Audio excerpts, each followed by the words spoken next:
Thank you for dinner. It's delicious. Do you cook, Madeliene? That mother of yours works so hard, she's forgotten to teach you anything. Dad taught me how to make spaghetti. Your father was always a terrible cook. We'll make a fine cook out of you in these 2 weeks. Oh, I'll teach you how to make jam, deer stew. Don't tell me your father hasn't shown you deer. What have they been feeding you, little piggy? We'll have to get that weight down. Can only do so much in 2 weeks, of course. But we'll set you on the right path. Carlisle was just Puck in Midsummer. He was amazing.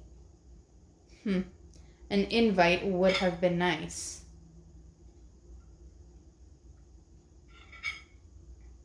I'll tell Mom to invite you to the next one. Well, we're the ones paying for that expensive school. Thank you for sending us. Your success there will be thank you enough, and your continued visits.